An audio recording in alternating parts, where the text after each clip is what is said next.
The Galactic Republic and its successor, the Galactic Empire, made use of many kinds of armored walkers over the course of the Clone Wars and the Galactic Civil War.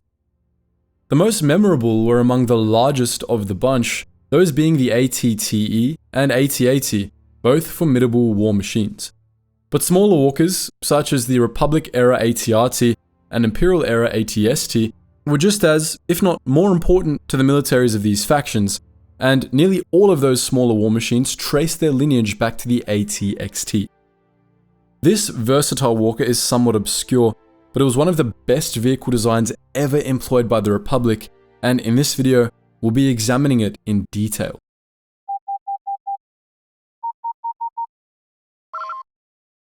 Attention, Sergeant on deck! The all-terrain experimental transport, like all of the all-terrain walkers, was produced by Kuat Drive Yards. Specifically, the AT-XT was produced by the KDY subsidiary Rothana Heavy Engineering, which also designed the AT-TE.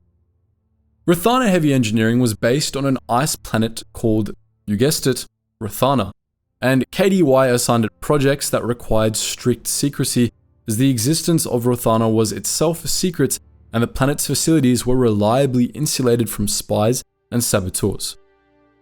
Such was the case for RHE's largest contract, Project Icefang, which saw the subsidiary develop the AT-TE and a whole arsenal of other war machines for use by the Grand Army of the Republic.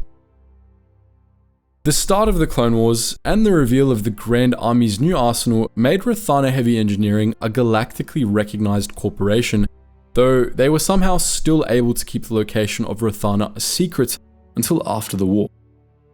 However, since the existence of the GAR was no longer a secret, KDY stopped delegating contracts from the Republic out to the Rothana after the Battle of Geonosis.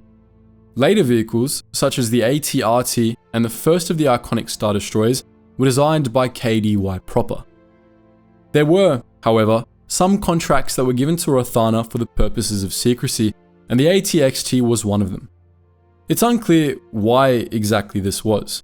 It's possible that RHE started work on the AT-XT before the war began and just kept up with the project, or perhaps it was the AT-XT's status as an experimental vehicle that saw its designers assigned to the secretive ice planet. Either way, the AT-XT was meant to fill a hole in the GAR's arsenal. At the start of the Clone Wars, the Grand Army's vehicle arsenal was pretty starkly divided between light vehicles, such as speeder bikes and TX-130 fighter tanks, and heavy vehicles, such as the AT-TE and SPHAT. It lacked any intermediate-sized war machines, however, which posed a problem to Republic strategists. Speeder bikes and fighter tanks were fast and maneuverable, but they were relatively fragile and were lacking in firepower, while the AT-TE was tough as hell, but slow and easily outmaneuvered by faster Separatist tanks. The AT-XT was an attempt to bridge the gap, giving the Republic a walker that was maneuverable, but still tough, and as far as attempts go, we'd say this one was pretty successful. Roughly 6 or 7 meters in height, the AT-XT was a moderately armored single-pilot bipedal walker, and it was revolutionary for its time. Whereas Rothana's previous walker design required 6 legs to stabilize itself and was slow to maneuver, the AT-XT was not only able to operate on just 2 legs, but it could do so across a wide variety of uneven terrain types, and at considerable speed too. It had a top speed of 75 km per hour, and it could maneuver incredibly well. Its main cabin could also rotate to allow its weapons to target flanking infantry or light vehicles without having to move its legs, further increasing the walker's flexibility in combat. Unlike the AT-TE, which required a crew of 7, only one operator was required to run an AT-XT. They sat in a forward-facing cockpit, much like the pilot of an AT-TE. The AT-XT's cabin was likely quite small, but it had enough storage space to allow the walker to carry 2 days of consumables and up to 12 kilograms of cargo. The AT-XT was pretty well armored, but its best defensive asset was its onboard plasma shield generator. This shield wasn't present on all AT-XTs and could have been a modification specifically for command walkers, but AT-XTs that had these shields could shrug off a fair amount of enemy fire without as much as a scratch. As far as offensive options were concerned, the AT-XT's main weapon was a double laser cannon mounted on the walker's chin.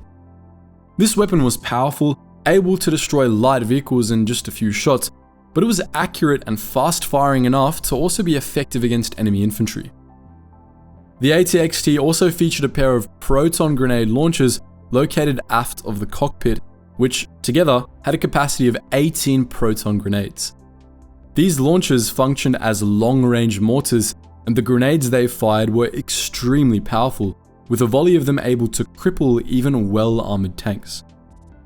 These grenade launchers allowed the AT-XT to punch far above its weight class, and when combined with the relentless firepower of the main laser cannons, they made the AT-XT a force to be reckoned with, able to shed a whole column of incoming infantry and light vehicles in a matter of minutes.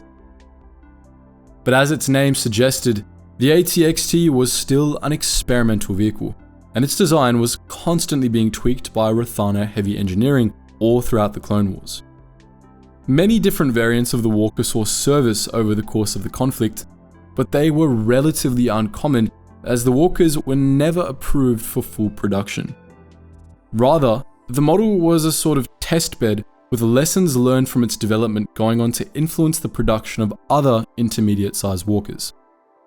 For example, the AT-RT, which was first deployed a few months into the Clone Wars, was based on a scaled-down version of the AT-X's design. At the end of the Clone Wars, the AT-XT's long design process finally culminated in a finished product, the AT-ST, which was heavily based on the older experimental Walker with some tweaks and improvements.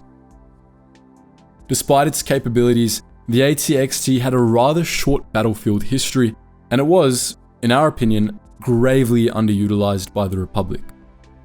Its most significant showing was during the Dark Reaper crisis a month into the war, a point in the conflict when the Republic was still fleshing out its arsenal. During this campaign, in which faster, more maneuverable vehicles were essential for Republic forces, the AT-XT did a whole lot of heavy lifting in some of the campaign's most vital battles. Its first known battlefield appearance was during the Battle of Renvar, which you may know from the original Star Wars Battlefront, during which AT-XTs protected Republic supply convoys and columns of heavier vehicles.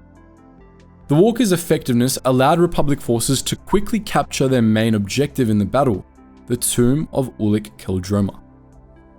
Later in the campaign, AT-XTs participated in the Battle of Thule, the Dark Reaper Crisis's final battle. Fighting alongside AT-TEs and TX-130 fighter tanks, AT-XTs participated in clashes both on Thule's moon Civi and at the gates of Kesiak, the planet's capital city. The Battle of Thule saw the destruction of the Dark Reaper, an ancient Sith superweapon that Count Dooku had reactivated, preventing the deaths of millions. It was ultimately a fighter tank piloted by Anakin Skywalker that took the Reaper down, but columns of AT-XTs played a major role in giving him the opportunity in the first place. The only other known use of the AT-XT was in the Battle of Jabim, in which it served with General Kenobi's 3rd Systems Army. The AT-XT was part of a huge arsenal of armored walkers that the Republic mustered for service on Jabim, where constant electrical storms made repulsor lift tanks unreliable. The AT-XT wasn't the only experimental walker involved in this battle either. Alongside AT-TEs, Republic forces also fielded the first AT-ATs on Jabim, which loyalist tacticians hoped would be their trump card against the dedicated but poorly armed Jabimi separatists. However, all the Republic's walkers on Jabim suffered frequent mechanical problems due to the planet's muddy surface and constant rains, as well as by the separatists' use of landmines during the battle. The AT-XT could do nothing to prevent the Republic's catastrophic defeat on Jabim, and after the battle, it seems to have been pulled from service. By the end of the Clone Wars, the Walker's successor, the AT-ST, had entered service, and the now outdated AT-XT was fully phased out. So that's our look at the AT-XT, one of the most underrated walker designs in Star Wars. But what do you think? Do you prefer the AT-XT or the AT-RT? Let us know your thoughts in the comments section below. And as always guys, thank you so much for watching, and I hope to see you in the next video.